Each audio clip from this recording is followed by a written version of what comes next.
Pokemon Pocket just dropped the trailer of Crimson Blaze, and we will have access to a Mega Charizard Y, Mega Venusaur, and Mega Blastoise. Yes, the Cantonian Mega Starters are finally here in Pokemon TCG Pocket.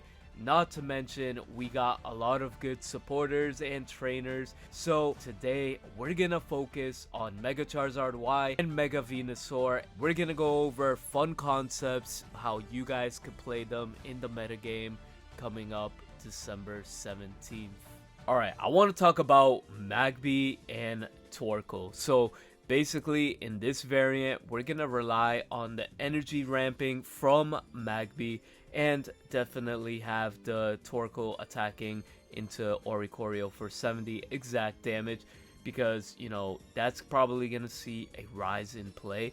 And let's talk about Charmeleon. Charmeleon is gonna be really good, because once during your turn, when you play this card from your hand to evolve one Pokemon, you may take a fire energy from your energy zone and attach it to your active Pokemon. So even if you have this card in your active and you just, evolve it, that just gives you one more extra energy, getting closer to that 4.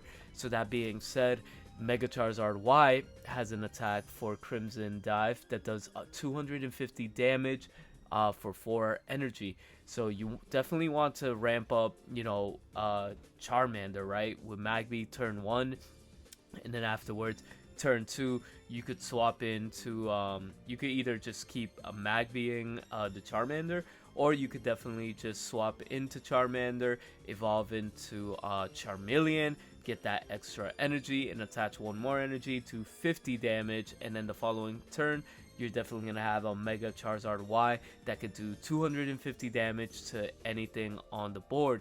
Now this Mega Charizard Y strategy is you're gonna have to take out, like, you could take out an EX Pokemon and a non-EX Pokemon, win the game like that, or just like anything that it's faced up against, it's like an auto win, because like it just kills everything. It's 250 damage. But that being said, it does have a downside.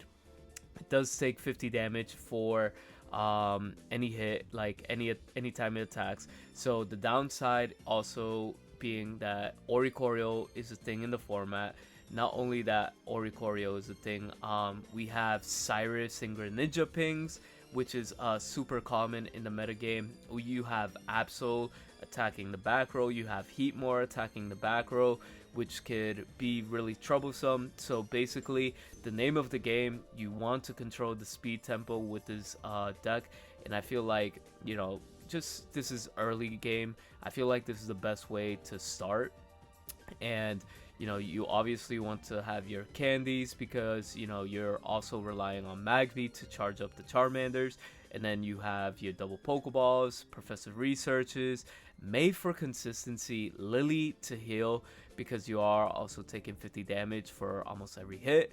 Copycat is just amazing, and definitely Giant Cape, because you definitely want to live for as long as possible. Of course, if you lose the Charizard, you lose the game, and basically you do not want to lose the game. Now, another variant that I want to look at is kind of the old school Moltres. So Moltres is still pretty solid, don't get me wrong.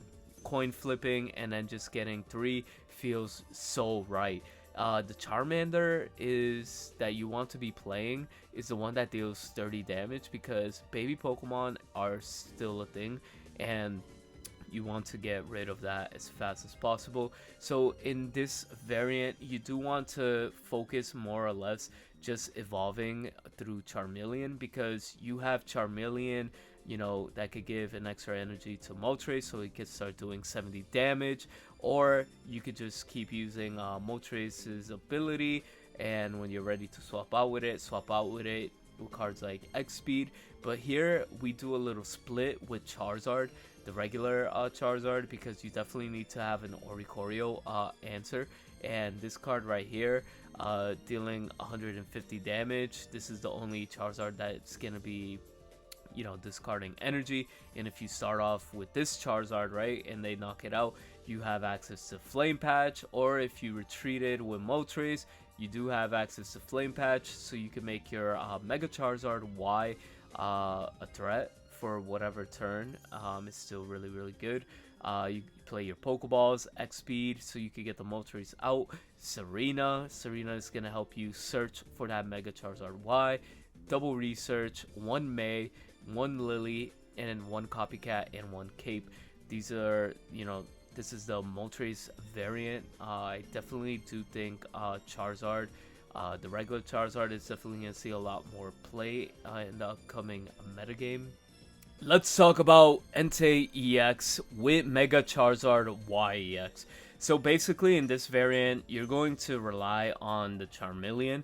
So Charmeleon is definitely going to give you that extra energy ramp for Entei. So you could go all the way into, 4 energy. So you could do 120 damage with Entei. Not to mention, you're working on the consistency of all your draws with Entei, which is pretty good.